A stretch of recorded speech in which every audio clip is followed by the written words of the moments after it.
When you think about buying spreadsheet software, of course, the first thing you think about is Lotus 123, the product which established the spreadsheet as a major PC application. But nowadays, there's a whole new generation of spreadsheet programs which provide new levels of functionality and power. Today, we take a look at this new generation of spreadsheet software, both for the IBM PC and the Macintosh, on this edition of the Computer Chronicles.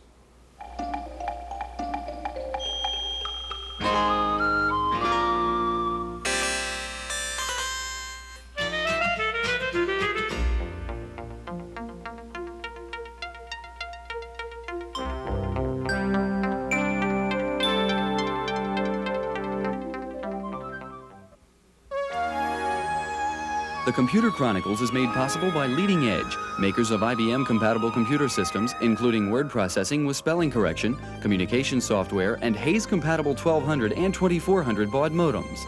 Leading Edge, with over 1,000 service centers nationwide. Leading Edge, leading the way to the information age.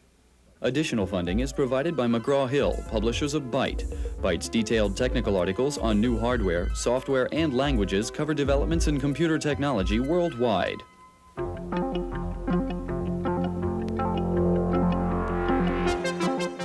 Welcome to the Computer Chronicles. I'm Stewart CHEIFET, and this is Gary KILDALL. Gary, when we looked at spreadsheet software last week, we were talking about the MS-DOS world, IBM's, as you tend to when you're talking about business software. This is a Macintosh, believe it or not, the new Mac 2. And we hear an awful lot about the Mac now in the business marketplace. This looks and acts a lot more like a business-type computer. What do you think? Is the Mac going to be a serious player for people who use spreadsheets and that kind of thing? Well, Stuart, you know, when the Mac was first introduced several years ago, it really wasn't targeted at the business market itself. In those days, typical business applications were spreadsheet, word processor, database kind of work. And it was really a graphics engine with a small, slow disk and so forth. But the two worlds of business and Mac have sort of come together. In business now, it's very important. Desktop publishing is a very important aspect of it. Image processing, general rich text, things of this sort. Now the Mac has got now the large size screen, big hard disk, and so we can really see those two things working together. Now also Apple has announced their LAN strategy, hook up to IBM machines, so it could be a good choice for business. Gary, we're going to take a look at two of the top-rated spreadsheet programs for the Macintosh, Excel and Trapeze, and we'll also see two new generation spreadsheet programs for the IBM, things that do a lot more than the traditional spreadsheet. Now, one of the alternatives spreadsheet users have are the low-cost alternatives, and one of the big issues in spreadsheets right now is the whole issue of look and feel. We're going to start out with a report on that. This is a computer spreadsheet screen. This is a computer spreadsheet screen, and so is this. If they look similar, that's part of the reason for a sudden increase in lawsuits between software developers. Lotus, best known for its 123 program, is suing Paperback Software over the similarity of its VP Planner program, and Mosaic Software for its twin spreadsheet. The heart of the complaint is that Mosaic and Paperback both infringe the overall, quote, look and feel of the Lotus 123 program.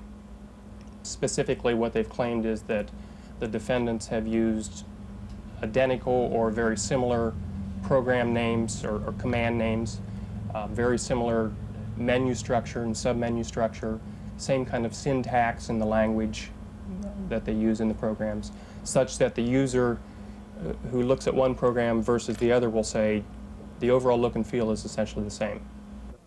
While a program's source code is clearly protected by law, the elusive look and feel of a screen display is a relatively new aspect of software protection and open to sharp disagreement. The idea is that a lot of the functionality that people need, you cannot patent or copyright. And further, a lot of the user interface words and things ought to be available to many people, especially that very common words are used in many cases. Take a simple book, any book that you have.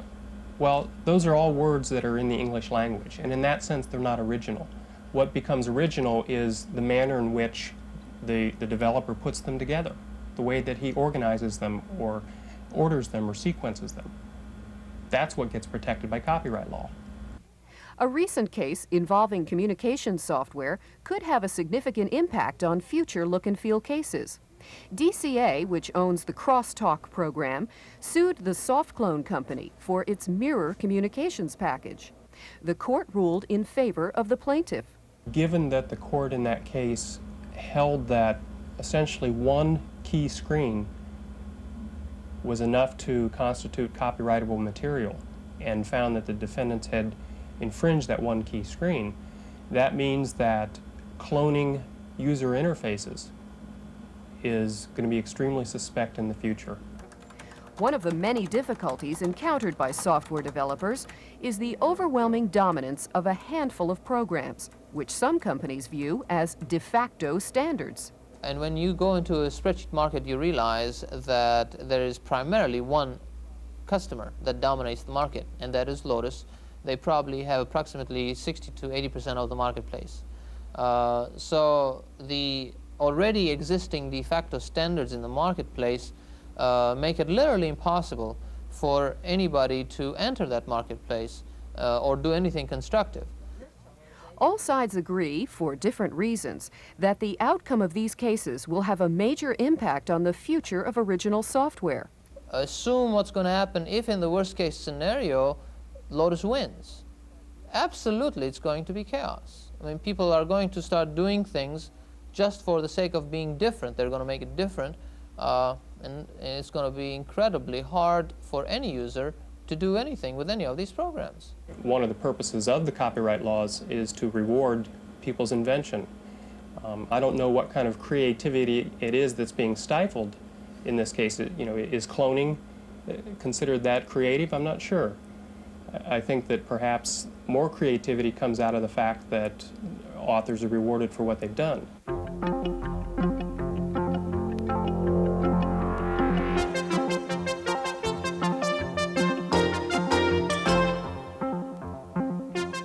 Joining us in the studio now is Mike SLADE, the Macintosh Products Manager with Microsoft, the makers of Excel. Next to Mike is Andrew WULF, President of Data TAILOR Inc., makers of Trapeze. Gary. Mike, the first, I guess the granddaddy of spreadsheets, VisitCalc, was a character-oriented spreadsheet, and there was a major generation change when 123 came out with graphics and so forth.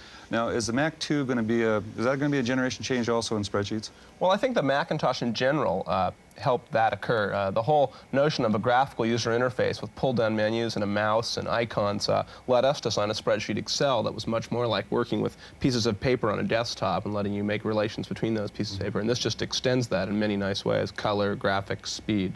Andy, what are your thoughts on it?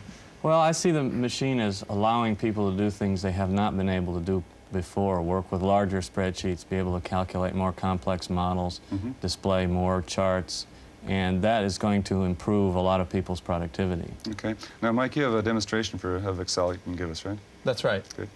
Okay. As you can see here on the screen, Excel doesn't look much like a traditional spreadsheet. You have not one but several different worksheets open, and they look like different pieces of paper on your desk might. You can zoom the screen up and work with one or several sheets at a time and build formulas by pointing and clicking, scrolling around the worksheet just by using the mouse. It's very simple. It's a very large worksheet. It's very fast. It's very easy to work with. It's very easy, for example, to build relationships between worksheets just by pointing and clicking. I can take these two subsidiary spreadsheets and just paste in the names for them and link them to this total spreadsheet.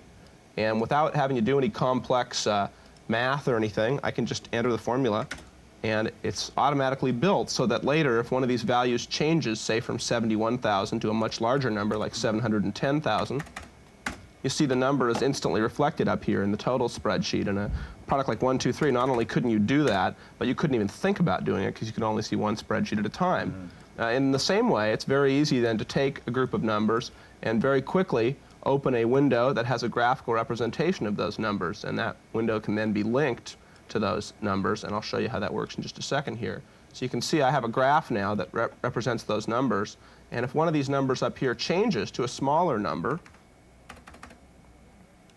you'll see the graph is instantly redrawn to reflect that change. So you get visual feedback, and you can have as many charts or spreadsheets open at a time as you like.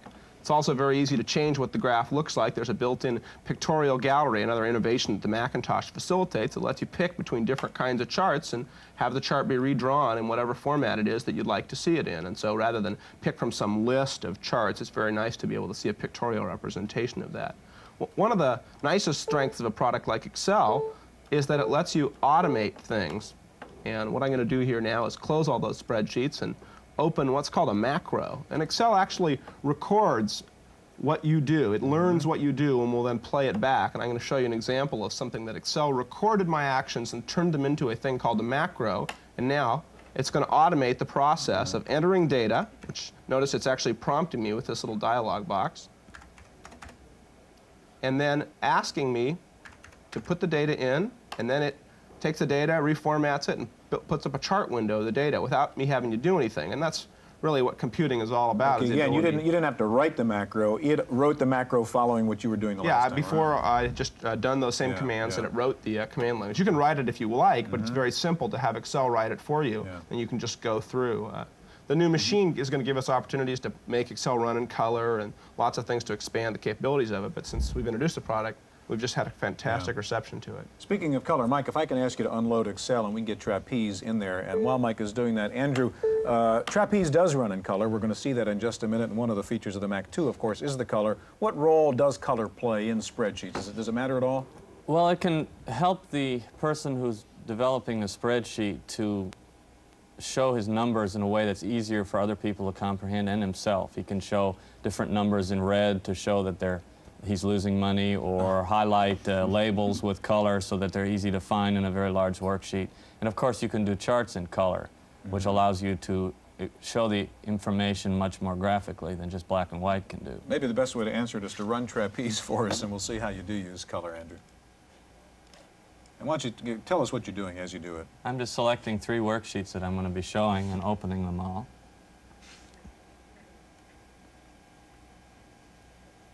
So you notice the windows are in blue. The difference between Trapeze and a normal spreadsheet is that instead of having rows and columns, it's a free-form type of spreadsheet. The basic unit is a block, which is a collection of numbers, which can be a row, a column, or table, or even just an individual value, and it has a name, which you can change, and you use the names to build formulas. So in this case, this total sales block is the sum of sales. So it knows that there are 4 values here, so it summed them. The formula over here is sales divided by total sales. So it understands that there are 4 values and there's 1 value, so it needs to produce 4 values. And because the relationships are all built by name, I can take the block and move it anywhere I want, rearrange it. I can change its size and shape. I can change its font. And of course, the relationships don't change. The relationships are totally independent of where the block is located. And as you can see, there's also charts on the same page. The charts are built the same way, with a chart formula and then the block, the sales block and the region block. So as I change the number up here, you can see the chart will also change, and all the numbers will recalculate. Because the Macintosh is so good at doing fonts and styles and pictures, there's no reason why you can't include a picture in with your worksheet.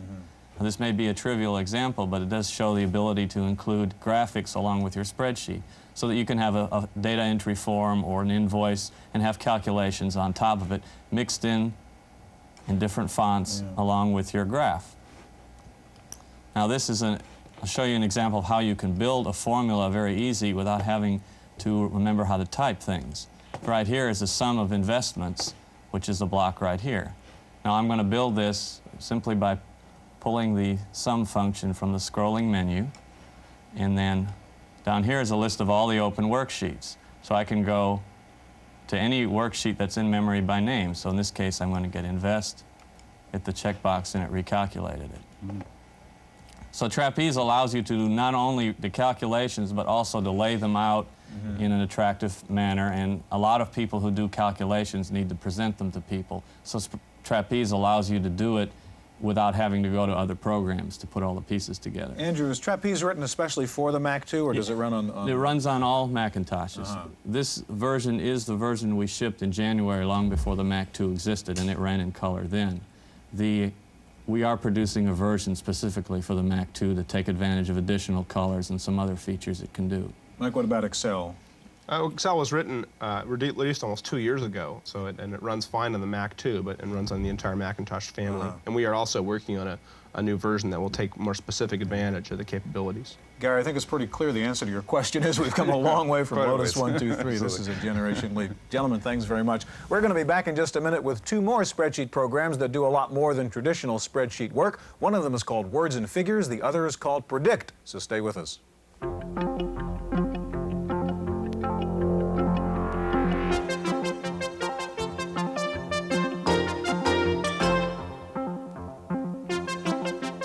With us now in the studio is Camillo Wilson.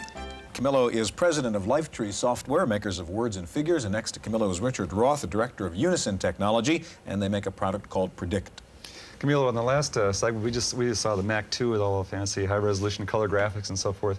Do you feel like people are going to move to that high-res graphics model, or are we going to stick with the 1, 2, 3 model everybody knows?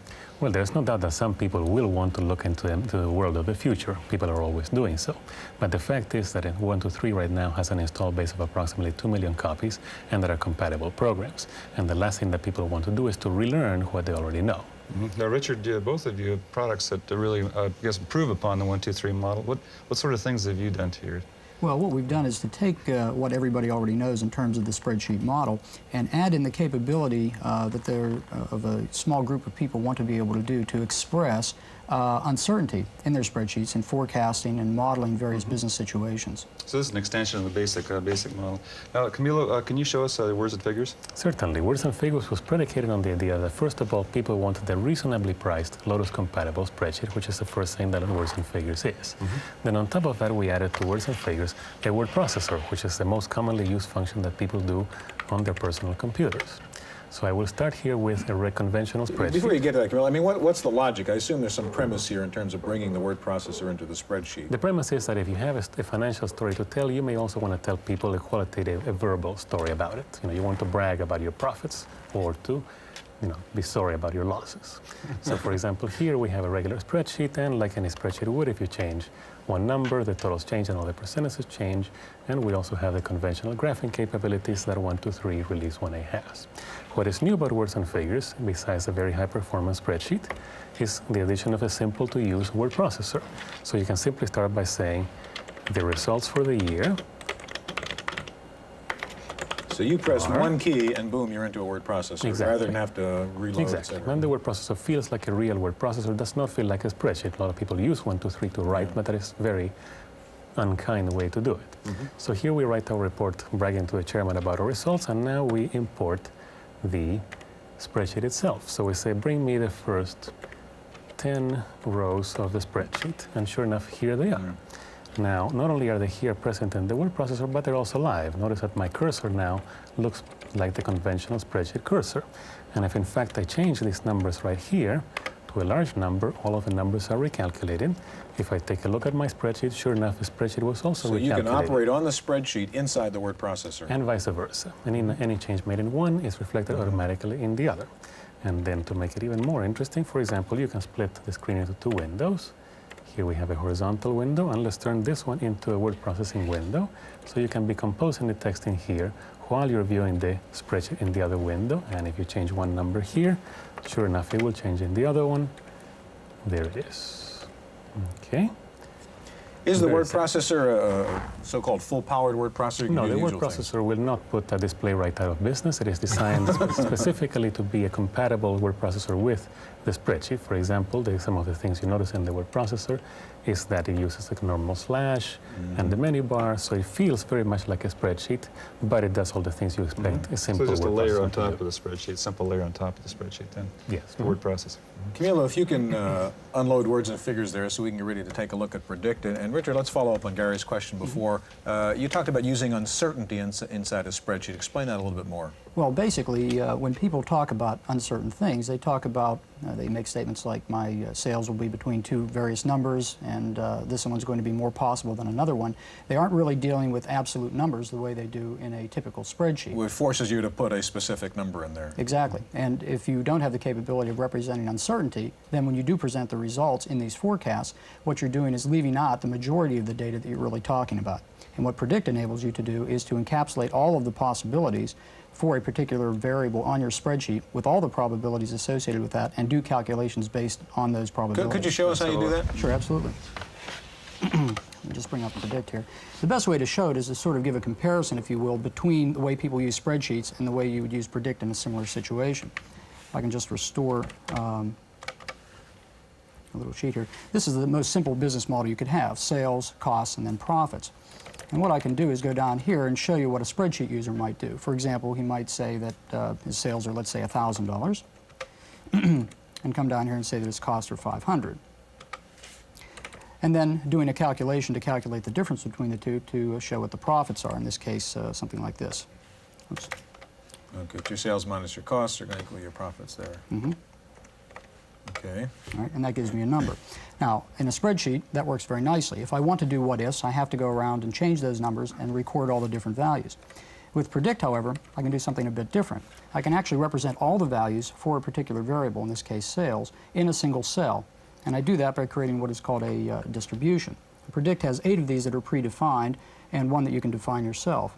Now, in the case that I just mentioned, let's say my sales are between 500 and 1,000, most likely, let's say 700. That's what we call a triangular distribution.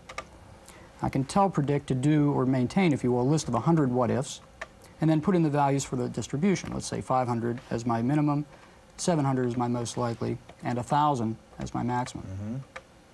And I've created a probability distribution. I can do the same thing for cost. Let's say that I would say my cost will be between $300 and $700.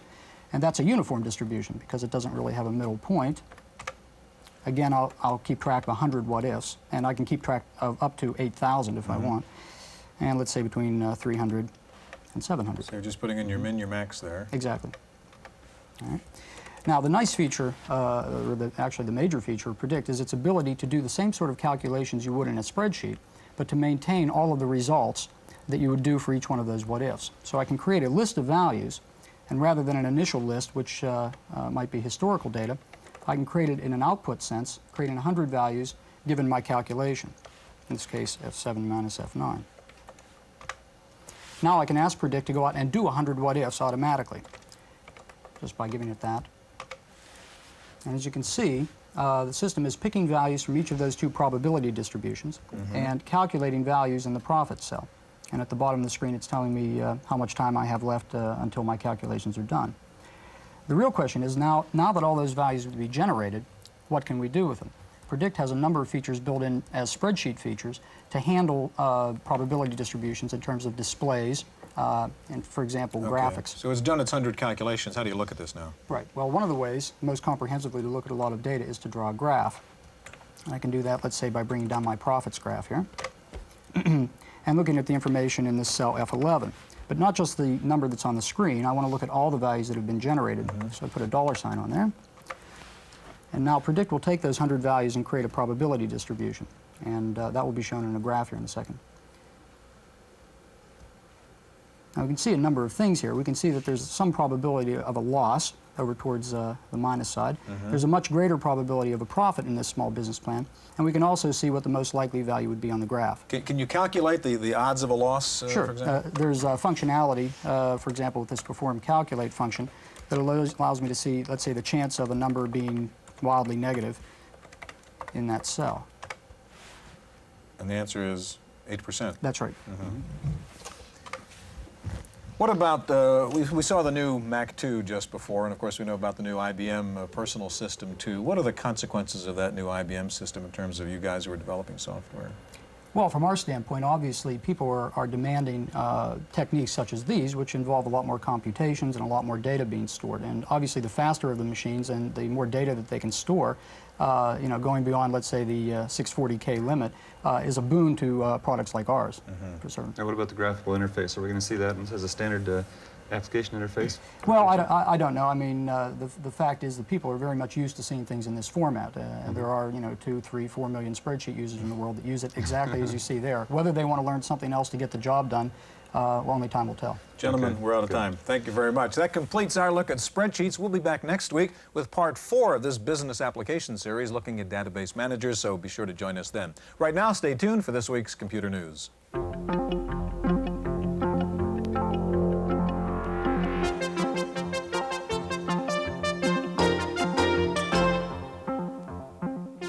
I'm Susan Chase, sitting in for Stewart Chiffet. In the Random Access File this week, Lotus Development Corporation has signed a 10-year agreement with IBM to design software for its largest computers, starting with a version of 1.2.3 for the System 370 mainframes. The deal puts Lotus on a more even footing with Microsoft, which recently overtook Lotus as the world's largest manufacturer of PC software and has long had a working relationship with IBM. Its most devastating effect will be on Ashton Tate, the only one of the Big Three software makers without such a relationship. The new version of 1.2.3 will not be available until next year. Lotus also announced 2 other versions of 1.2.3 with multi-dimensional support capability, a line of multi-user database programs, and an enhanced programming capability for 1.2.3. And the race for the fastest computers continues. ETA Systems recently unveiled the ETA-10, a supercomputer capable of processing 10 billion calculations per second. ETA, a control data subsidiary, claims the new machine has twice the performance of supercomputers made by industry leader Cray Research. Cray, on the other hand, believes their Cray 2 is 3 times faster than the ETA-10. And further competition comes from thinking machines, with their announcement of a machine that reportedly outperforms both ETA-10 and Cray 2 on some tasks. Apple Computer plans to create an independent software company to promote the creation of programs for its computers by small developers. The new Apple company will sell programs written by other companies who would not otherwise have the resources to market and distribute their products. In addition, it will sell programs currently published by Apple, but under its own label. Apple sees these new products as a way of stimulating sales of its computers by making them capable of doing more things. Now it's time for this week's software review, and here's Paul Schindler. Outlines obscure details. The same is true of many outliners now on the market. They tend to obscure rather than illuminate. Now, that was before More, a most graphical outliner and database. First of all, as a simple outliner, it offers you the option of looking at any outline in 3 different graphic formats: tree, bullet, or outline. You can hop back and forth between various levels of detail. In addition, you can change fonts, add lines, eliminate the menu at the bottom, change numbers to bullets, and use More to create overhead slides. Now, if that were all it could do, More would be cute. But you can also have 6 different files open at once on the screen. And More can total figures within the outline. Actually, More does many things. It can do memos and letters. It can keep an online calendar. Now, suppose you want to keep your calendar in More. You bring up a calendar, drag the mouse across it, and More will create a calendar outline. Other templates can be used for expenses, order entry, or an address book. More is an outliner for use on the Apple Macintosh, $295 from Living Video Text of Mountain View, California. For the Computer Chronicles, I'm Paul Schindler. And that's it for this week's Computer Chronicles. The Computer Chronicles is made possible by Leading Edge, makers of IBM-compatible computer systems, including word processing with spelling correction, communication software, and Hayes-compatible 1200 and 2400 baud modems. Leading Edge, with over 1,000 service centers nationwide. Leading Edge, leading the way to the information age. Additional funding is provided by McGraw-Hill, publishers of Byte. Byte's detailed technical articles on new hardware, software, and languages cover developments in computer technology worldwide.